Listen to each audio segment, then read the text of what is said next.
moderating this discussion. So we're going to be talking about some really interesting topics in machine learning. So before we start, let me introduce the panels on the stage. Please, Mr.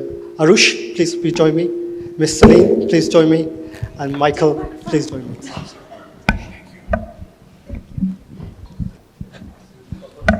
And Mr. Mubin as well, please. Sorry.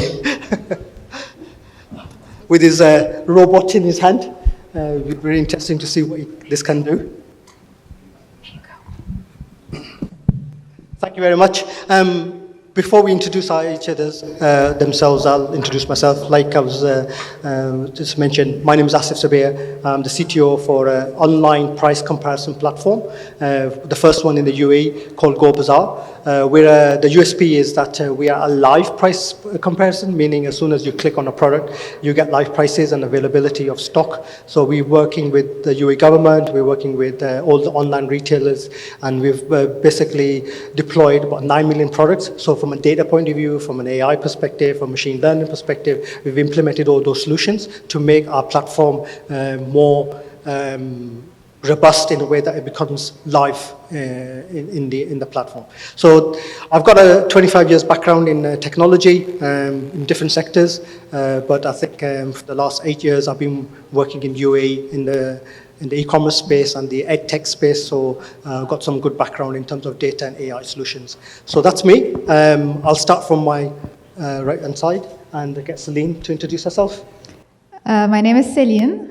I am the head of Strategize AI. We focus on the implementation of AI in businesses. So we come as a consulting firm because we're able to take a company and lead it and guide it throughout its digital and AI transformation. And we are able to implement the solutions as well in-house with our technical team. And yeah, that's it for me. So I'm Arush, and I run a company called Agrex. What we help companies do is to spy on their employees, technically. But jokes aside, what we do is analyze video feeds from the businesses, the physical businesses. Most of them are logistics, retail, banking, and even some hospitality, to analyze if all the processes that are set by the companies are being followed or not. So these are SOPs, these are compliances, employee operations, there are security protocols that need to be followed. And while doing that, for some of our clients, especially in retail, we help identify consumer behavior, shopping behavior in offline stores. Thank you, Arush. Hello to everybody. My name is Mubin Malik. I'm the CEO and founder of Kiran Smart and founder of MI Robots. Basically, we do provide solutions in IT sector. However, we have diversified our company and the business into robotics as per the buzzword in the world that are robots, and which is coming into artificial intelligence as well. We are doing also fintech and digital transformations, and we want to see how the world can really cope up with this robotics and artificial intelligence, making the human life better in the future. So you will be looking forward what will be our discussion here. Thank you. Thank you, Mr. Mubin. Hello everybody. My name is Michael Halas. I'm the managing partner of a company called Magnus. Magnus is a UAE-based value-added reseller and technology implementation company. We are part of a Midis group. The company was founded 10 years ago, partially by myself, and we specialize in the areas of data management, analytics, AI, machine learning, RPA, digital service management, and digital service operations. I have engineering background. I'm an electrical and computer engineer, and I'm very happy to be part of this panel. Thank you. Thank you, Michael. Right, guys. I know we've been here the last 3 days, or most of us have, and it's the last panelist discussion of the day, and you're probably keen to get out of here as soon as you want in terms of enjoying the summer or the Dubai summer as it is. But what I wanted to do is just kick off a few topics in terms of AI. The last 3 days we've discussed what AI is. We've heard a lot of from different panelists, different experts type of thing. But I think what we want to do, just mix it up a little bit in terms of we don't want to give you what is AI, how does it work and all that. But I think it'll be nice to hear from the panelists here in terms of what they've experienced and how they are implementing these solutions in real life examples. So Celine, I'm going to ask a question from you. What do you think the future is of AI in the workspace itself? What do you think what people are doing and what will be implemented and how it's going to impact our lives in the future? Right. Thank you for this question. So we all know that AI is not a trend, right? It's here to stay. So we need to understand how AI is changing things. Now, AI has achieved or is helping us achieve great things from the medical discoveries that we're getting and many others. But one great thing about it in businesses is that it's allowing us to get rid of all these redundant tasks that we have to do. And this is a great thing, obviously, because it allows us humans to do many other things that motivates us potentially more. But what that also means, it means that we have a lot of professions that are potentially not going to exist in the future. And I hope I'm not going to disappoint anyone by saying this, but a few things that are probably not going to be there in I'd say a decade, not more. A receptionist, data entry clerks, drivers, what else? Radiologists, even though today they're one of the biggest, most paid profession, and many more. And to be fair, we've already seen that AI is able to create its own poems, and it's able to create its own applications. And I'm referring to GPT-3 by OpenAI. And so with that, I mean, a lot of things are going to come up. So a couple of advice, one for businesses and one for the individual. For businesses, one, start implementing smart technology. Get on the train of AI. If you want to stay competitive, if you want to stay ahead, you need AI in your work. And as individuals, educate yourself. Educate yourself, upgrade your skills, understand how your profession is going to change. If your profession is at risk, then find something else that would be more relevant in tomorrow's world. Thank you, Celine. No, again, I think people talk about AI, and the first thing that comes into mind is, we've been watching movies, we've been watching, we have games and everything, and people think that AI is going to be a bad thing. I mean, if you go back 20 years, 30 years from now, when the PC came into the market, they thought that's it. People are going to lose their jobs, and they're going to be nothing. You don't need any typewriters, or you don't need any staff to do that work. But then that evolved, and we got a new sector. Right, a new industry was created for the PC market. Again, so I'm going to address my next question to Mr. Mubin. He's introduced AI and robots, right? So that's another thing. Robots is a scary thing. People think that they're going to take over their jobs. But Mr. Mubin, where do you see AI and robots playing a role in our future lives? First of all, I am sure that many of them are scared of robots. I mean, robots means they are going to kill us. But it's not going to kill you, it's going to love you. Why? Because it's make your task very easy and simple and increase the productivity, all right? Now, for example, I have one small robot, okay? Now, it's a baby small robot. Why AI is important in the robotics? Because we human have a brain, right? So basically, this robot is a hardware, and they don't have the brain. So when we inject the AI in the robots, that's become the actual brain of the robots. Now, why you should inject the AI? Again, we communicate as a human, right? We understand each other. But if you are deploying robots in your business, in your home, or in industries, you have to be very smart and intelligent that the robot does the work the same way that you think. So you are programming the actual intelligence of your intelligence inside the robots that can increase your productivity. Then your employees can be out of the danger where the robots is doing the work, where is danger or threat to the life.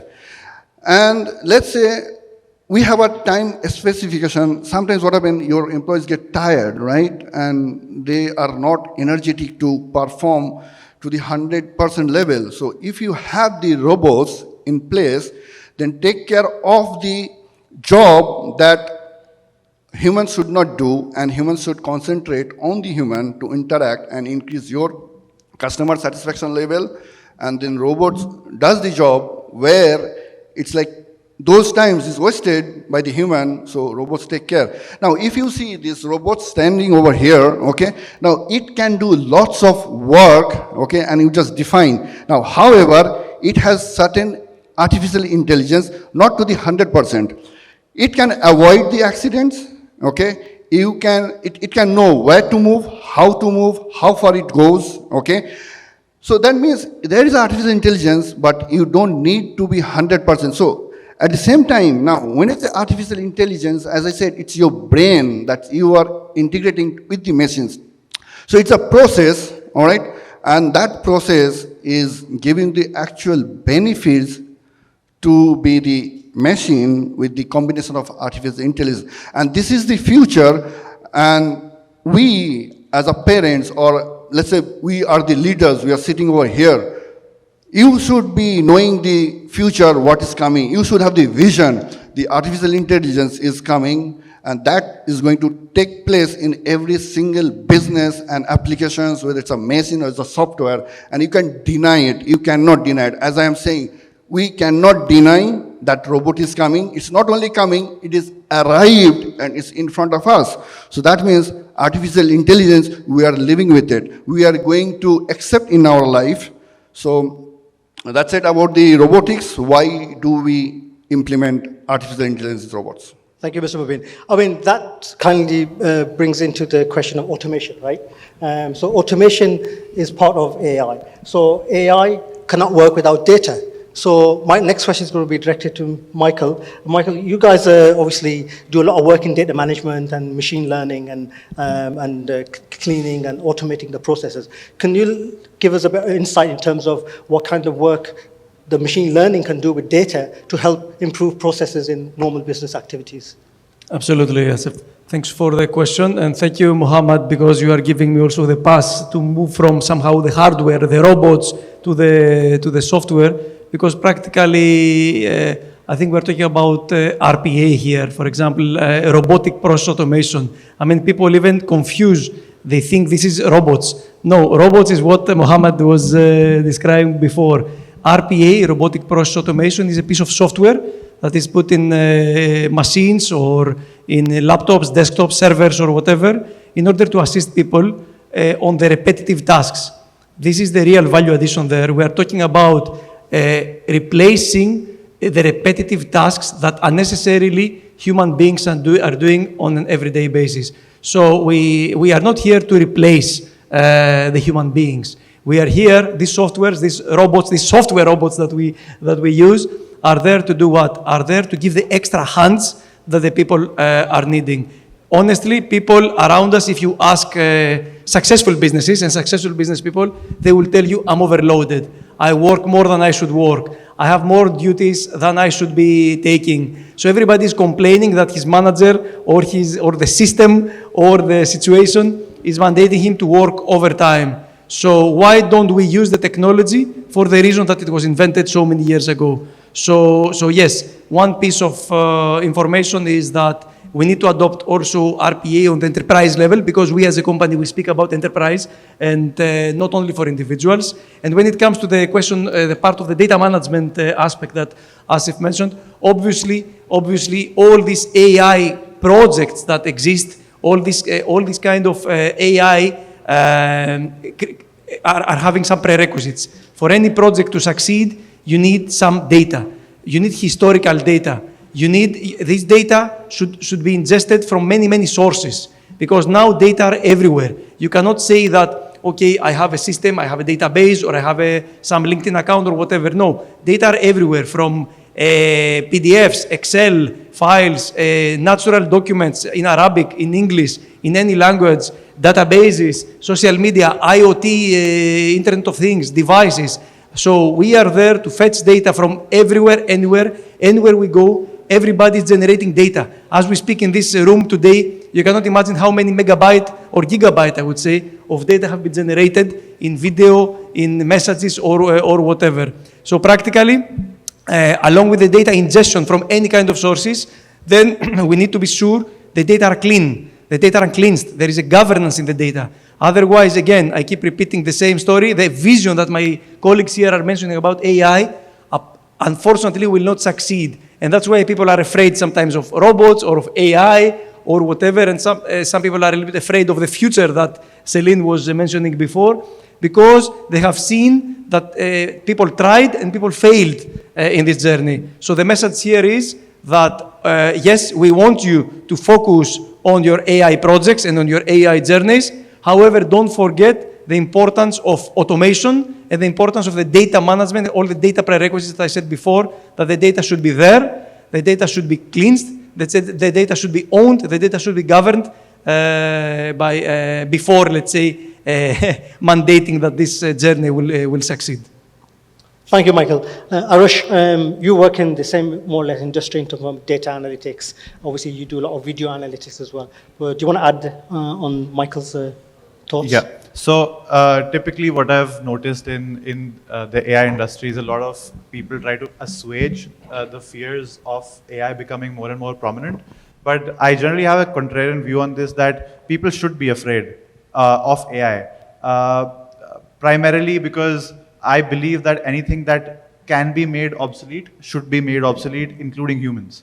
So if AI tomorrow comes in and replaces the jobs of the people, you're not going to be popular here. I mean, this is an AI conference, right? Everyone's working AI. So if the jobs are going to get replaced, then as a society, and that's the role of governments, regulators, and as business owners and people here, we should have the focus on reskilling the employees, upskilling the employees, upskilling the people, so that more relevant jobs can be created in the future. So if someone says that, okay, all the driver jobs are going to go away, I think it's a good thing. Probably not in the short term, but in the long term, because it means that we will have lesser, fatal accidents, less loss of resource, less loss of time, which will eventually lead to productivity increases. So basically, I'm saying that people should be afraid, because if you're afraid, you're willing to learn more things. You're going to go and learn more things. Absolutely agree on that. Yes, obviously fear creates a bit of insight evolution, right? That I need to find a solution, how do I protect myself? And that could be through education, or could be from learning from each other as well. Celine, a question for you. In terms of a strategist, right? You go and advise organizations and all that. So what's your first thing when you see a company who wants to they say, oh, we are AI ready, or we want to implement AI. What's the first thing you would suggest or advise the organization to look into? Right. So I think the most important thing when you want to implement AI is already understand what you have in-house. And Michael said it very clearly that data is everything for you to make AI happen. And if you don't have data and if it's not cleaned, which is most of the time the problem, you cannot really step into AI without preparing what's underneath it. Now, something else, we really look at the strategy and we want to understand where we want to reach, what's your goal. And reaching a point where you have AI in-house is one of the later steps that you need to take. You need to first get rid of your papers, start applying digitization, automation, and all the way towards smart technology. So there are a few steps, and we look at it from a macro perspective and then try to enhance the micro activities in-house. Does this answer the question? Yeah. Michael, your company, Mongoose, right? They do something similar. Michael. Sorry? Say, I can't see you, Michael. I think I'll move back a bit. So you guys do something similar in terms of advising organizations how to manage data and all that. I come from a cloud background where we have to, as an ecosystem, you need cloud. With cloud, you got data. With data, you got AI. And with AI, what is AI? It's mostly machine learning, right? It's not, AI comes at like a fourth step, I think. So Michael, in your scenario, what kind of solutions do you provide in terms of machine learning guidance to the organizations who want to really implement AI? Yes, definitely. Now you're touching a little bit of two topics, as if, a little bit of cloud. You mentioned the cloud No, it's one ecosystem, right? You cannot have one without the other. Correct. People talk about data, right? And again, the buzzword is data is the new oil, data is the new life. But without that data, you need somewhere to do analytics or you need to process that. So I think the cloud is the environment, right? Correct. Huge investments are being made as we speak in this country and in the neighbor countries and globally, I would say, with, you see the giants, the Microsofts, the Googles, the Oracles, and all these people are around us building data centers as we speak to do what, practically? It is cloud. It is a little bit, for some people, it's not clear why they are building data centers. Cloud already exists. However, for legislative reasons and data residency, the data should reside in the country of origin for banking, financial institutions, government, etc. So practically, we see that huge data centers are being opened as we speak in the UAE for the UAE operations and the customers. In Bahrain, Amazon, of course, Amazon, and in Saudi, you see many investments from Alibaba and other people. So in reality, cloud, yes, everybody has a cloud-first strategy, and this is being proven by the investments that are being happening from the global giants in the local clouds as well. So when it comes to the data, yes, people understood that the data is the new oil, data is the new is an asset, and people are not investing anymore in their data centers. Along with this investment that is coming from abroad, people are trusting these giants to also host their data because the people will lose control. The data, as I said before, are really growing exponentially.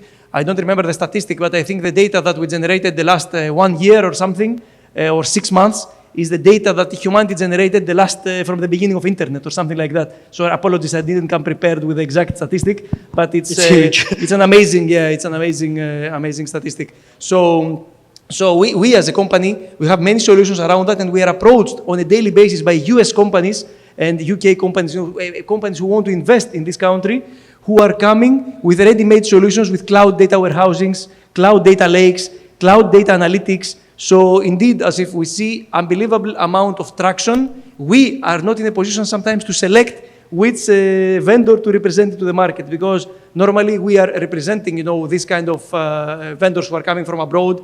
I can name a few of them, like Clouderas, Snowflakes. I don't know if you are aware of such names in the market. So these people are enterprise, data analytics and cloud data, but focused on cloud, specifically on cloud. So in reality, as I kept saying the last few minutes, the investments are huge, the demand is there, so there is only one way. Customers are all asking us for cloud-first strategy. So every time we meet CTOs, CIOs, CEOs, they tell us, is your solution in cloud or on-premise? Second question, is cloud in the UAE when we are in the UAE? When we are in Saudi, is it in Saudi? Where we are in Bahrain? Is it in Bahrain? Etc., etc. So we have to to answer these check boxes. So the strategy is to be able to answer these check boxes in order to be ready for this AI journey that we have been discussing. So yes. Thank you, Michael. Yeah, I was in the Snowflake conference yesterday, and Okay. data cloud. Yes, that's the mainstream business that people want to get into and understand how to manage data. Based on that, Arush, you guys obviously manipulate or process huge amount of data from a video analytics perspective. Can you give the audience a bit of insight in terms of how you capture the data and what that data, the benefits that people get out of that data as well? Right. So, as I mentioned before, we're present in multiple different industries, primary ones being logistics and retail. Everybody has CCTV cameras already in their place, either because of compliance or because of real security concerns. What we do is, these are dumb things. If an incident happens, somebody has to post facto go and analyze the CCTV footage about what happened. So we came up with the idea that, okay, if we can analyze everything that's happening in real time, we can ensure that nothing is if something is going wrong, it is getting reported as quickly as possible. At the same time, collecting a lot of intelligence on how the facilities are being run in order to improve that. So primarily we would place an IoT box, and this is actually, Michael, one of the first questions that our customers ask us, is it on cloud or on-premise? And most often, customers are willing to pay more for on-premise solutions because of their data security concerns. So if we say that it's on cloud, then people are like, why is my footage going outside? Why are my videos being shared outside? I don't want that. So put it on a premise. So, I mean, just like the rest of the world, we're also being hit by an acute silicon shortage. That's Skill there. set, yeah. So we're having to push against having on-premise solutions and give preference to our on-cloud solutions. So all the footage gets analyzed on-premise or on cloud, and once the metadata is generated, which might be intelligence like customers coming in, when are they coming in, what are their demographics, what are they picking up, what are they looking at, and what are they actually putting in the cart but not ending up buying, so which is a really great determinant of which product is attractive. In logistics, what we'll do is analyze all the warehouse operations that, logistics is a growing industry, right? Especially now. So customers want that as soon as the truck enters their facility, all the processing should happen immediately, which means that if there's a delay of more than 2 minutes from a truck docking into a bay and the loading not being loading or the unloading not being started, they need an alert. And their actual KPI is being set to basically tighten the turnaround times. Thanks, Arun. So basically, there is advantages of absolutely. AI. Yeah. So we don't be scaring anybody here that the AI is going to take over the world. The flip side is that of some of the customers we're working with who already had monitoring teams. For example, there was a security company that had 150 people sitting in a monitoring center and monitoring CCTV feeds. We came in and automated that center, and now there's only 3 people working who are just there to take action, but not to actually do the monitoring part. Perfect. So, Mr. Mubin, you've had AI in robots, right? Yeah, actually, in terms of machine learning, where do you see that these robots and machine learning will come and implement in which industries? I'll just combine both ML as well as data because I am hearing lots of data. See, when I come to our data, as I see, data privacy is a prime factor for every customer and in every single industry. So even when we are implementing the robots, like we have artificial intelligence robots and the service robots, right? So when I say customers like, okay, you have to go to the cloud to implement these robots, then he said, what about my data? Because if I'm a bank and then my customer is coming to the branch and accessing your robots and getting all the jobs done about the amounts, about the contract signature, about the withdrawing the cash, so all this data, I cannot keep it in the cloud, right? So when you say data security is very important, whether it's your robots or your RPA or your CCTV camera. So what we do, then we create a server that in-premise and give them the data secured and they feel comfortable. So data is very important for every business and even for us as a robotics, as a artificial intelligence. Now coming to the ML, as he said, like what is the industry is looking for and how it's impacted and what is the live experience. We have lots of robots deployed, not only GCC country but around the world. So what is ML in the robotics? First of all, let's say if you are driving a car, your brain is working, right? So you have learned from your past mistake that you are not going to hit anybody so that it does not have an accident, right? So same way that ML teaches the robots from the past experience or the past data that which way I should go, then I did not hit or I'll not bump any human, right? So this is the ML. That means it's a, you would say like a learning process from the history or the facts, all right? And when we implement in the scenario, of course, we do the mapping. In the mapping, it is identify what kind of ML process needed, all right? And there it comes the artificial intelligence working together and combination with the ML as well as AI, becoming a hybrid solutions with the robotics. I would say, let's say, the demand in the market is really good enough, but if you see the market as a future, it's almost 30 to 40 years that AI and robotics is going to be in the top. You see the smartphone, when it is launched, it's nobody understood, but then it's become maturity and then it's a saturation. Everybody has the smartphone in your hand, right? So same way that robots or the artificial intelligence in the initial stage, but AI is not the initial stage, but robotics is the initial stage, then it will have a maturity and then saturation. So that means if you take 10 years, 10 years, 10 years, that means 30 years in your hand, whether you do business, whether you do services, you can really focus on these industries in the future's perspective as an entrepreneur, whatever you are looking into in terms of ML or AI or the robotics. Thank you, Mr. Mubin. I come across many CEOs and CTOs and CIOs in my discussions, and one thing we all talk about is many organizations say, look, we are implementing AI or we're doing machine learning. But I think there's another aspect, another angle we need to see, not from a technology point of view, but from a culture and a behavior perspective as well. Because these technologies obviously going to impact the organizations from people, because there's a lot of change coming in. And like we said earlier, there's a fear that they're going to replace our jobs. So Celine, a question directed to you then. When you speak to senior executives type of thing, and they say that we are AI ready or we got machine learning, do you actually look into the cultural side and the behavior side of the aspect as well? Of course, that's actually a super good question, because you cannot implement a successful technology if people resist it. It will not work and it will not be effective. So education is the most important thing. So on an individual level, you need to educate your employees. You need to make them understand why is this being implemented, because every good employee wants what's best for the company, obviously as long as they're not fired. But they need to find a new place, a new thing that would inspire them within the same company. So creating this culture of change, a culture of innovation, making people understand on every level of the hierarchy why we are implementing these changes, why this technology is needed for the sustainability of the company, for the growth of the company. This is very important, and it should start at the bottom.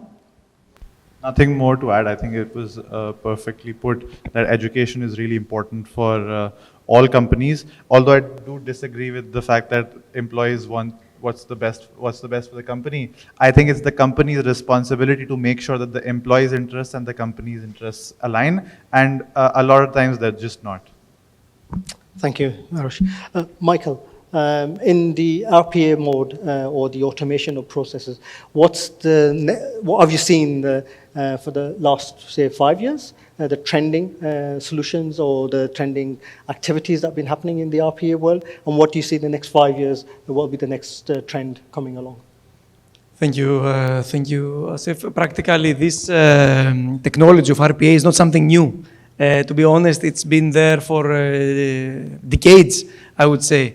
For some reason, as somebody said, Silicon Valley and all these people are somehow pushing or giving guidance or whatever you want to call it, Arush. I don't know how you want to call it. So yes, the last couple of years, maybe the last 3-4 years, as you said, not even 5, RPA has become a buzzword, and more big enterprises started adopting it to do what? To simply automate repetitive processes. So they just found which people are going to the job every day to do what? Just to open an Excel sheet, go to, I don't know, Bloomberg website, download some exchange rates, put it in an Excel sheet, give it, send it by email to another employee, download it, and some other easy, I would say, repetitive Sounds activities. Fun.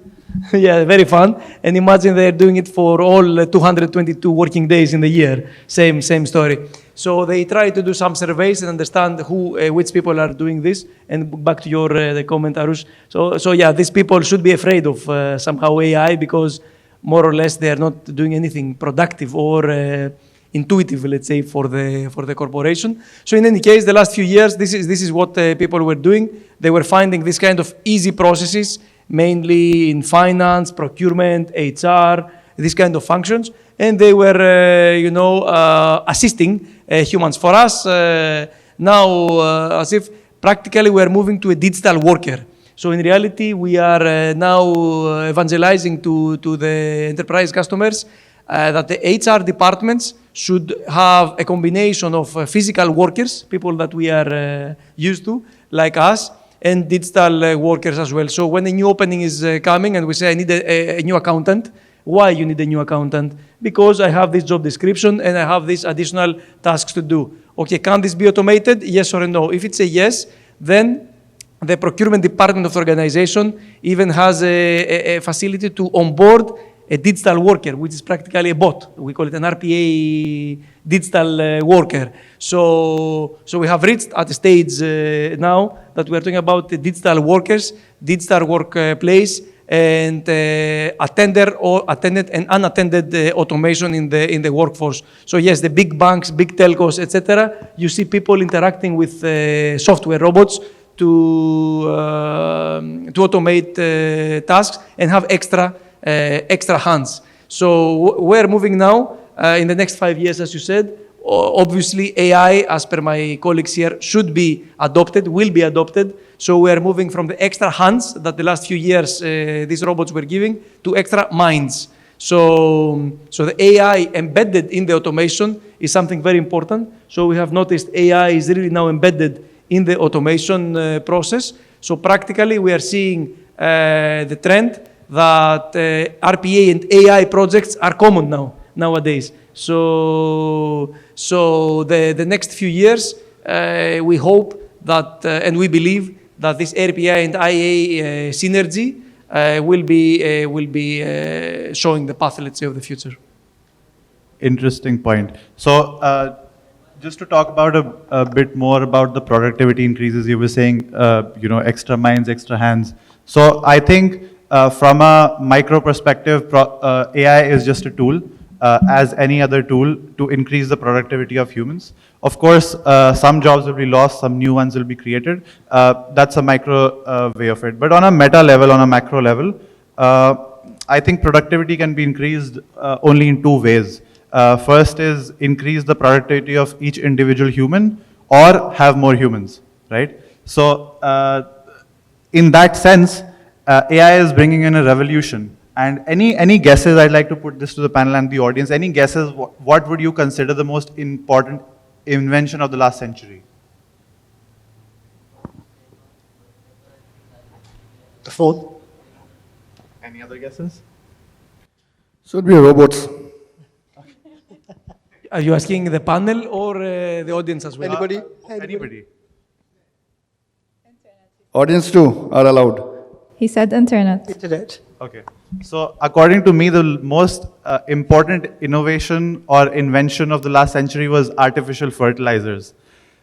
Think about how many people wouldn't even be born if we didn't achieve the optimization in agriculture, right? To have a huge amount of people, we need to have good agriculture. In that sense, and in the sense of if we're optimizing for productivity and to advance the human civilization, of course, there have been tools to improve the productivity of each individual human, but artificial fertilizer was the one thing that allows us to have so many humans. And without that, most of the inventions wouldn't even be possible. So, Insightful. Thanks for that, Arush. Look, in conscious of time, I'm going to throw one last question to the panelists. Obviously, we talked about where we would have been 5 years ago and where we would like to be. But if you can predict the future, where do you see ourselves in the next 10 years? I don't want to say 20, 30 years. I just want to say 10 years. So it's a step that we can obviously aim at. And we could probably develop in the next 5 to 6 years. But where would you see with machine learning, with data, and with obviously cloud obviously plays a big role, but machine learning, data, and robotics, which industries do you think are going to be most affected? So question to you, Salim. I think we all have a different answer to this, but I was recently at a conference and they were like, ladies, gentlemen, and robots. So I think this is one of the things, this is one of the norms that it's just going to be something normal. So I think we're going to be seeing more robots, whether it's in our households, whether it's in business conferences, or at work, or in restaurants. So this is something that we're going to have to get used to. Another thing I think as well is that we're going to see more people shift careers. I know that we've been seeing this. We've been seeing a lot of people that are self-taught, so they're teaching themselves how to change careers, get into data, get into AI, data science, cyber, as like the other people talked about. So there's a lot of things that are going to change on an individual level, and of course on the business side, just as we spoke about. Arish, yourself? yeah, so I think 10 years down the line, we'll for sure have less work days. I would say one, but could be more. I agree with that. Yeah, and there have been experiments with universal basic income as well. And because of all the things that we're doing in AI, in the blockchain, in automation, in robotics, most of the tasks that we consider now will be handled in the background, and humans would be, have their free time to actually enjoy life, rather than, our life currently is work first and then play later. Most of the people, the first thing they do is in the day is think about work. I would just like to wake up, do all of the recreational activities, and work should come. Work as in everybody defines work differently, but later in the day or the afternoon. So if we get rid of the work or the tasks that we consider now, we'll be able to focus more on, humans will be able to focus more on the things that they actually like doing. Yeah, Even nice if it is vision. work. Mr. Mubin? For me, I think we'll have lots of peace of mind because of artificial intelligence and the robotics. Because why? Most of our jobs will be taken by them. So we will be free. So we'll be giving more times to our family, to our friends and relatives. Yes, because that's the reason we are bringing artificial intelligence and the robotics. So that you define your job. Okay, let them do the job. You will just do the maintenance. You don't have to concentrate. So we will have peace of mind. By the way, we will also creating the more jobs. Now, what we say, threats to the job. No, it's not the threat to the jobs. For example, if you deploy one robot, you have to have artificial intelligence engineer, you have to have mechanical engineer, electrical engineer, programmer, software engineer, hardware engineer. So many jobs you are creating. Then you need the sales manager, business development manager for the robot. It's a huge opportunity. So I'm sure in 10 years, we'll have lots of jobs, but with peace of mind, and we give those time to our family. Thank you, Mr. Mubin. I think relevant point to add, since a lot of the people have been staying at home, the divorce rate has basically doubled around the world. See, we are human. It's a personal matter, so we are not going to integrate those technology in this matter. There's a very famous animation movie called WALL-E from Pixar. I don't know if anybody's seen that, but I hope we don't end up like that in terms of everything's automated and everything's robotic and you're sitting at home and you become a beast. Hopefully we don't get to that stage with the robots. Michael, how do you see the future? It's impossible to predict 10 years from now because, honestly speaking, the speed is of essence here. For some reason, humanity is moving into more faster pace. I don't like it, if you ask me personally, and that's what we were discussing before. We are getting older, probably. So humanity is moving into a faster and faster and a faster pace. So honestly speaking, 10 years between now and 2032, unbelievable, even I cannot pronounce. From 2022 to 2032, these 10 years, in my opinion, will be the acceleration and the growth and the changes will be the same that happened maybe the last 100 or 200 years. So because this is what the system demands, the speed. So for me, I don't believe, apologies, I'm a little bit more pessimistic. I don't believe we will have time to focus more on family, etc., because the system cannot allow us to escape easily. What this AI and all these nice things that we're discussing today will help is help decision making. So my opinion is decision making nowadays is very hard. You see people, the typical thing that happens in enterprises, somebody needs to take a decision and there are 1 million phone calls between everybody, 200 emails and 300 WhatsApp messages. So this is what happens. So if we use machines and AI to eliminate this unnecessary load that I just mentioned and take the decisions faster, at least we can progress faster and do what destiny or whatever God has, in their mind. Because in reality, 10 years is a very long time. Actually, just to say something about that, think about like a few years when we were just playing games on our phone. It was literally like the snake. Do you guys remember this like snake game? The Nokia game, right? Yeah, exactly. And now we're like submersed into games and we feel it and we touch it and like it has changed at an exponential rate. And I have to agree that it's changing exponentially, which kind of means that you'll never know, like you don't know what's going to happen in 10 years. No, thank you. Really insightful.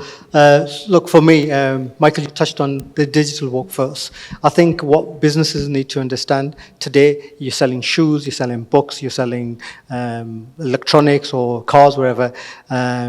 You're not a bookseller, you're not a shoe seller. You're a digital company first, and you need to be digital thinking, meaning if you're online or you've got some form of data, you've got some form of automation, so you're a digital company first. So if you think that way, I'm sure we can adopt these solutions, and AI and machine learning and all that data.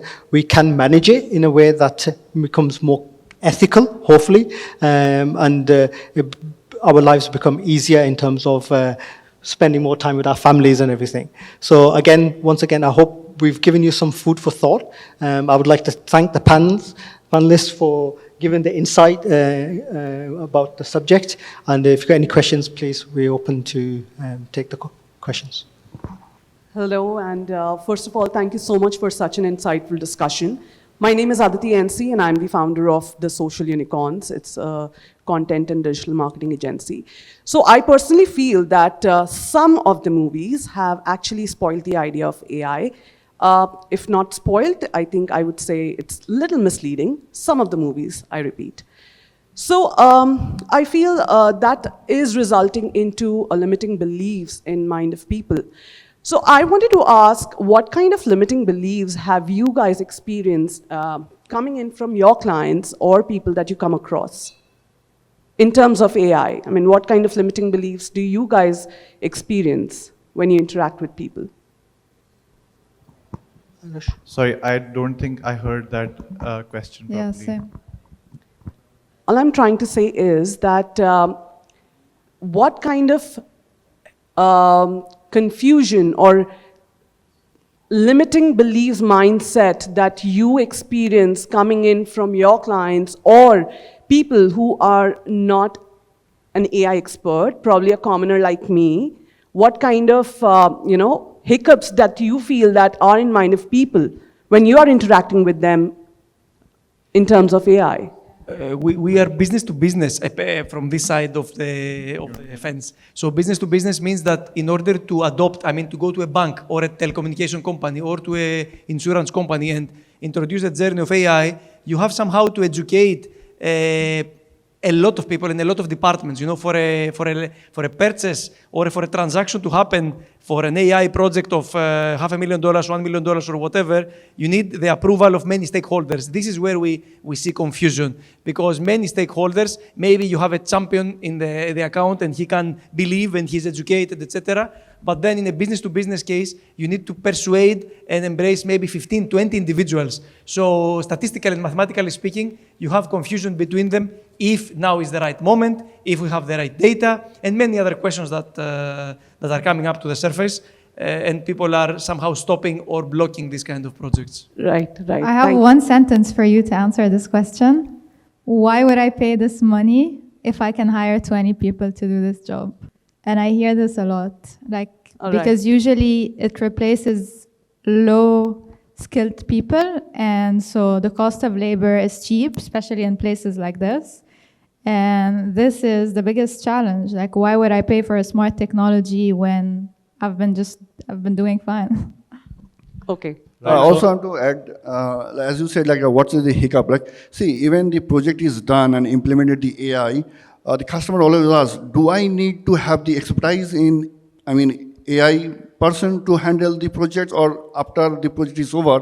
So what kind of AI guy that we should hire? So that's another challenge for them, because they don't get usually the expertise on the field or on their job, even if they have the solutions. So if there's a big problem, so they have to call to the team or the company who has done the project. So it's a big hassle for them. So to identify the exact expertise to hire, it's another challenge for this customer. All right. I think the short answer is that the expectations are very lopsided, in the sense that they either overestimate the capabilities of AI or underestimate it. And whenever we say that something is possible, they also underestimate what's required from the company itself to make it possible. I would equate it to people treating us like we have a magic wand and we'll just come and fix all of their problems with less money. And how do you bridge that gap, like when people underestimate you or overestimate in that area? The short answer is I make it reflect in the cost of the solution. Makes sense. Thank you very much. Listen, guys, thank you so much. We've run out of time.